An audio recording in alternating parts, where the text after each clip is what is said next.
Lafayette College Farm. My name is Josh Parr. I'm the farm manager.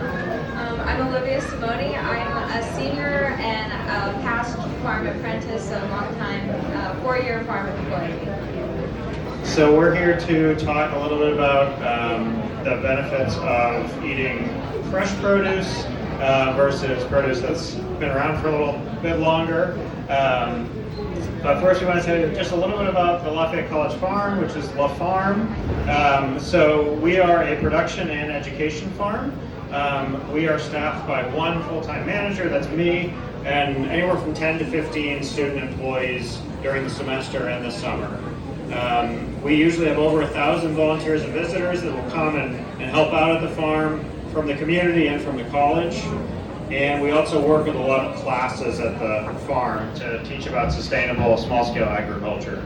Last year we grew 24,000 pounds of vegetables, and those are used in the dining halls on campus, and they're also donated into the community to food pantries here in Easton. You can also get our food on College Hill. We have a farm stand there during the fall, and we are at the West Ward Market as well. So just to give like a personal testament to like these different positions. So as a student, I've been a farm employee, like just your average crew member, but I also did a year-long apprentice program through PASA and graduated from that. But then on the academic side of things, I've done an independent study on the farm, researching soil health and cover crop benefits, and I'm also doing a thesis right now that kind of integrates my work in the classroom with my work on the farm. We're going to miss Olivia. She's graduating, so. I'm staying around though. That's true. Okay, so in general, over the past 60 years, scientists have found that a lot of nutrients in vegetables are decreasing. So compared to how nutritious vegetables were decades ago to produce now, across the board, all different kinds of nutrients, so all your vitamins and minerals have dropped 25 to 50%. For some crops, this loss is even higher. So we give this one example here. Collard greens now, compared to collard greens that were tested 60 years ago, have 81% less iron in them. And you probably think of leafy green vegetables, oh, that's where I'm getting my iron. So a lot of times when you're thinking about the nutrition you're getting from vegetables, not all vegetables are the same. So one collard green versus another is not necessarily going to have the same amount of nutrients. So there's a couple reasons for this. So to kind of bring it back to our farm, we really focus on soil health because we believe that healthy soil produces healthy food, which feeds healthy people. So if you don't have sustainable practices that support soil health, then your food that's grown in that soil is not going to be as healthy. Also, like just harmful agriculture practices, like things like tilling or using chemicals are going to kill a lot of like helpful microbiota that kind of play into nutrient cycles within plants. But then finally, this is something that I kind of learned more about through my thesis with researching seeds and industrial agriculture and just transitions in agriculture systems, is that our industrial systems are meant to produce like a high amount of one kind of food. And in order to do that, you just want to be producing like one kind of crop in a field and have it be very high yielding to get your money's worth. But when you change one thing about a crop, you're going to sacrifice another thing. So if I want my tomato to be really big, maybe it's going to have less nutrient quality in it. Or if I want a lot of sugar content in my apple, then maybe there's going to be less vitamins in it. And so maybe our food tastes have gotten sweeter, but is it really still have the same nutrients that it once did? And the answer is no. So in addition to that, so you're starting out now with less nutrients than we used to have, but then you're losing even more because of this industrial system where so much of our food is coming from really far away. So just to think about timelines, nutrients don't stay in food forever, right? So we all know if If you leave something in your fridge too long, it starts to wilt, it starts to get moldy. But even before you see those visible signs of decay, those nutrients are leaching out. And that's because a lot of nutrients are water soluble. So as the water in the produce is evaporating, those are being lost. They're being shed from the vegetable. So this is particularly a problem in leafy green things. It's not as much of a problem with things like root vegetables or storage crops. But just some interesting facts here. So 50% of some nutrients are lost in spinach in just a week. 77% of vitamin C in green beans is just a week. This one's really shocking. Over 50% in green peas in just 2 days. And this is from the time that they're picked. So if anyone's ever worked on a farm or knows about these sort of how larger scale farms work, right? If something's being picked in Mexico or California and shipped here, it's maybe a couple days old, maybe a week old by the time it even gets to the grocery store. And if anyone has ever worked in a grocery store produce department, so usually it arrives, but you still got stuff on the shelf, so you have to go through that before you put the back stock out. So by the time it gets out of storage, a couple more days have passed, and then it's going to sit on the shelf for a couple days, and then it's going to go home, and you might not cook it right away, so it's a couple more days. So we're easily passing these thresholds of a week, or in the case of peas, 2 days, where you're losing half of the vitamins, rather than compared to eating it right off the plant, basically, the same day. Okay, so there's a couple ways to preserve nutrients in your produce. One of them being proper storage, so like refrigerate things that need to be refrigerated so they're not breaking down as easily. Don't refrigerate your tomatoes though, those like to be left out on the counter. Also, like wait to wash and cut and prepare your produce until you're ready to use. And one thing that also comes to mind in this is like if you can buy, your lettuce in like its full head instead of buying like a bag of like shredded lettuce, because that's already been cut and prepared.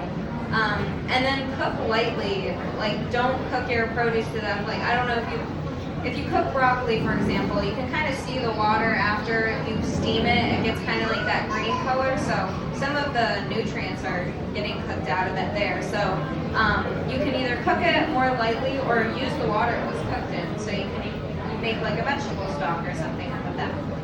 But there is an even better way to make sure that you're getting more nutrients in your produce. And I'll just add one thing before we tell you a better way is frozen food actually often has more nutrition because the way that's done is it's often frozen in the field or right away. They'll harvest it and they'll bring it and they flash freeze it. And that's actually a really great way to preserve produce. You might think, I'm going to the grocery store, look at all this beautiful produce on the shelf, it looks fresh, but not always, but a lot of times the stuff in the frozen aisle is going to have more nutrition because when you freeze it, it's not going to lose the nutrition as quickly. But what's even better is getting it locally, of course. So if you're buying from a local farm, especially like the farmers market that's happening out there right now, a lot of times farmers, on our farm, we harvest, when we have a market that we're doing, we harvest that morning. If it's an afternoon market, if it's an early morning market, we might harvest it the day before. But it's getting immediately refrigerated. So produce you're getting at a farmer's market is usually going to be only a day or two old, which means it's going to have a lot more of these nutrients. Obviously, all those same things still apply. You want to bring it home, get it refrigerated right away, or even better, just cook it right away. And even better than that, you can come to our plant sale and grow your own produce. So another role of mine right now is the plant sale manager, and this will be our 4th annual plant sale this year. It's the first time this year we're going to have 3 days, so we're adding a Friday, and then Saturday and Sunday as well. It's going to be at La Farm in our wonderful greenhouse. And so you can come by, we have native trees, flowers, but we also have fruit and vegetable plants that you can get. And this way you can grow your own food, and you can get like that, I guess, peak of nutrition by having it fresh and just picking it out of your backyard. And so if you think in the summer, if you think there's nothing like a fresh homegrown tomato, that's probably because there's not. Yeah, and that taste difference that you find when you buy locally or you grow your own, that is an indication of nutrition. So a lot of the things that we consider nutrients are also things that make food taste good, vegetables taste good. So you can trust your taste buds when it comes to vegetables. A few more things about our plant sale. So it's a pay what you can. So there are suggested prices for everything, but you can come and pay whatever you think is you can afford and what feels like a fair price to you. We have all sorts of different garden vegetables. We also have herbs. We have flowers, cut flowers, and bedding flowers, and we also have a wide variety of native and pollinator plants too. Okay. Any questions? What do you think about hydroponics? Okay, so the question was, what do you think about hydroponics? I'll give my answer. Maybe Josh can add to this, but I'm a soil girl. I love the soil, but also it is extremely hard to get the nutrients that a plant needs to grow and thrive just through water alone. So it's also extremely difficult to grow organic that way. Oftentimes you have to put a lot of chemicals or inorganic compounds into the water itself so that the crops can still get the nutrients they need. Whereas if you're growing in soil, there's different bacteria and fungal networks and minerals dissolved in the soil that the roots can take up. So hydroponics is kind of makes it more difficult to farm, I guess. And I also just kind of personally believe that it's disconnecting us further from the land. Like you have to, grow in maybe like indoors, or you're in this like tank of water when you could be outside using the soil. And yeah. Any other questions? What about nitrogen? Are they a little bit, I agree completely about the soil, but is it a little less important since it's sort of that early growth? So the question was about microgreens in a hydroponic setting. Yeah, so when you go to the store, you'll see hydroponic basil. You might see hydroponic lettuce that still has the roots on. I think the idea with those is that they have more nutrition because the plants are still alive. But I don't actually know if that's the case. I'm not saying that like skeptical or anything. I really don't know, because I could see that would be the case if the plant's still alive. But I could also see that part of the reason the plants didn't lose nutrition too is even though they're cut, they're still living to some extent, and they're using up the nutrients in their body to stay. They're sort of trying to stay alive, and they're using up their nutrients. So I could see if it's like sitting in the grocery store, maybe that's happening. We have right out here, they have. Yeah. I mean, it's a useful technology for sure, because it means, especially if you're doing it yourself, like some people have hydroponic growing kits in an apartment in the city, they don't have access to soil. And yeah, some things that are less nutrient demanding, like you're saying, like microgreens or like the basil, it's a good option for that. But it gets harder when people are trying to do like tomatoes hydroponically, because then you really need to have a lot of non-organic fertilizer in the soil, or in the water to get it to grow. Also, when it comes to microgreens, we're just cutting some yesterday we were just cutting some, and the microgreens, basically what a seed is, it's like the embryo of a plant, and so the microgreen is kind of only, I would say you could do microgreens as like sprouts. Like I remember at home growing up, we would have like sprouted seeds, and like there was no soil when it came to that, so they just kind of like burst out of that embryo, and all they need is water. So I think it's definitely like feasible to do microgreens and like a hydroponic setting, but even without like having nutrients, and like the hydro is literally just the water, because all of that all of the nutrients that the plant needs to like get itself started are in that seed. And even we were harvesting the peas shoots yesterday, and like the seeds is still like has a lot of that cotyledon intact. You had said that root vegetables last a little longer. Do you know like a month, or do you know when they start to lose nutrition? Yeah, so root vegetables, it's different ones will store for different amount of time. So, for example, like we grow on the farm, we grow our winter squash, and that can store. Butternut squash can store for at least 6 months. I mean, sometimes you'll see those and they'll stay good for up to a year. They are still losing some nutrients, but because they're harder, and some of them have like a shell, like the butternut squash, they're not going to lose them as quickly. But I don't know exactly what the timeline is. One other thing I wanted to say though was like, there's something that we do with our sweet potatoes, regular potatoes, winter squash, and that's called curing it. So there's actually like certain sugars and starches that only develop if you wait a certain period of time. So we let our squash cure, and it develops different sugars and starches.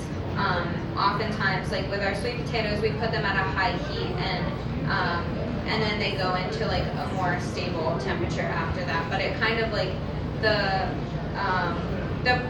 I guess ripening process completes after you harvest it. So if you ate a sweet potato right after we harvested it from the field, it's not going to be as sweet as if you wait longer. Yeah, I think another difference is just botanically speaking, roots they're meant to store energy. Like that's what all those plants are doing. So like a carrot is a biennial plant. So the first year it grows leaves and it takes energy from the sun and makes a big root, which we eat. But if you were to not eat it and leave it over the winter, in the next spring it would use the energy from that root to make a flower. So it's meant to store energy and keep it in place for a long period of time. And with a lot of root vegetables, you can you can just plant them, right? So if you take a potato and put it in the ground, it'll sprout. So they're actually still alive. Whereas with greens and fruit, once they're picked, they start to die and lose nutrition. Yeah. Any other questions? Yeah. Do carrots develop fruit then if they flower? Do they actually have fruit? Because like a potato plant, like the potato has the potato berries, and like you don't eat those. Yeah. Yeah, that's a good question. So the question was, do carrots have fruit because they flower? They don't have fruit, but they have seeds. So they'll so everything that flowers produces a seed, and some plants will give their seed in a fruit body, but some of them will have it in like a seed pod. Carrots would just have a seed from their flower. I'm in this biology class right now, and we were just learning about different kinds of like fruits and seeds. And basically, like some plants have what are called fleshy fruits, and other plants have dry fruits. So like if you think about a plum, for example, like that fleshy part is like the mesocarp, and it's nutrition so that when the seed sprouts, it can germinate and like have energy. But there's other seeds that are kind of just like in this hard shell, and that like fleshy layer, it's still a part of the fruit, but it's much thinner in different plants. Yes. After we buy the plants at your sale, what recommended soil, whether it's in the ground to support or on the deck in a potted way, what type of nutrients do you want to look for the most? So the question was, if you come to the sale, which you should, and buy plants, where do you plant them? So we try to have a wide variety, knowing that people have different access to. Some people have a big, huge garden they can plant in the ground. Some people have raised beds. Some people only have a pot on their porch or their windowsill. So if you take tomatoes, for example, so we have varieties of tomatoes at the sale that you want to plant in the ground. They're going to become a really big plant. But we also also have like a patio tomato, so it can survive in a pot with potting soil, and you can put it on your porch. We have herbs, like a lot of herbs would be good for like a windowsill in a house. There's house plants too, so it kind of depends on which plant you're getting. But we have different ones for all different growing situations, and we also have information at the sale on the different plants and recommendations of how to grow them. Hopefully by the 1st of next month of April, on our website, we're going to have an online list of all the plants we're selling and a place where you can like do pre-orders. And whether you choose to pre-order or not, that store will have like growing info on it as well. So you can kind of start planning your garden before the sale, or just use the information and get your plants spots. Other questions? Yeah. Oh wow. Okay. The question was, what's the best way to wash store-bought produce? I'm not like a food safety expert. I do know, so one interesting fact I've heard is that when you buy the lettuce mix that's in a sealed container, it is actually worse to wash it than not wash it. So you actually tend to introduce more germs by trying to wash that, because when they're sealed and packaged like that, they've already been thoroughly washed. It'll usually say on the package, it's been washed 3 times. So I know those you don't want to wash. Otherwise, I don't really know. I usually just eat off our farm and I don't really wash it. So,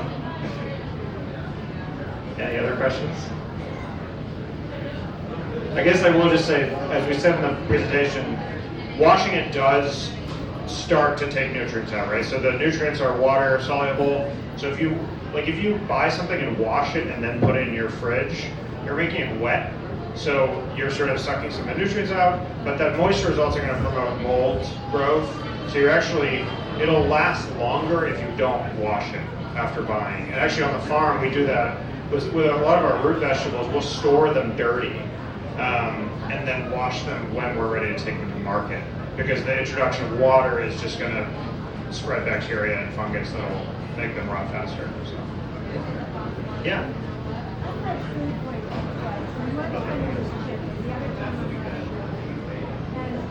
I love the dirt and meats, I'm fine with that question, but what concern is there if I don't want a local with any of the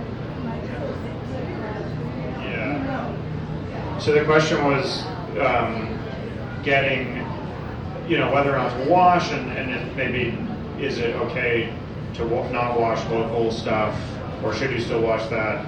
I think whether it's local or not doesn't really have much to do, I would say, with food safety. So because there might be, a local farm could not have very sanitary practices, just right. It's people yeah. I mean, I guess if you trust the farm, you could maybe wash a little less, but it's probably still a good idea. I mean, even organic farms are putting things on the produce that you wouldn't want to eat, right? I mean, if they're fertilizing with manure or compost or something that you wouldn't want to eat. So just because it's organic doesn't mean it's totally clean. So yeah. I probably shouldn't say that publicly. It's a personal choice, it's not advice. Don't sue me. No, I think that you definitely should still wash your produce, even if it's from a local place. And I do that, but also if I'm out on the farm and I pick a cherry tomato, I'm just gonna rub it on my pants or maybe not even do that. But it's a very foreign, idea to do that when we're so used to needing to wash everything. Yeah, I mean, in terms of food safety regulations for farms, a lot of the risk of food poisoning and harmful pathogens, they don't necessarily, they get onto the food during the sort of the harvest process or the storage or wash pack or transit. So If you're growing your own, that's probably where it's most safe because you're seeing it, you're cutting it from your own garden, you can see that it's clean, right? But in a farm situation, for example, if there's like a bird dropping on one tomato and then that gets washed in a big batch of water with a bunch of other tomatoes, and suddenly like the bacteria from that is spread throughout all of the tomatoes in that batch. So that's where when you're purchasing produce, it gets more difficult because that's being handled by multiple people's hands. Like there might be an employee that's sick that touched something. So the more people you get involved, the more food safety risk you have. Yeah, I would agree. But it does seem that storage, moisture and storage. Yeah. I don't know how much time left. Any other questions? Okay, well, thank you so much, everyone, for coming. Thank you.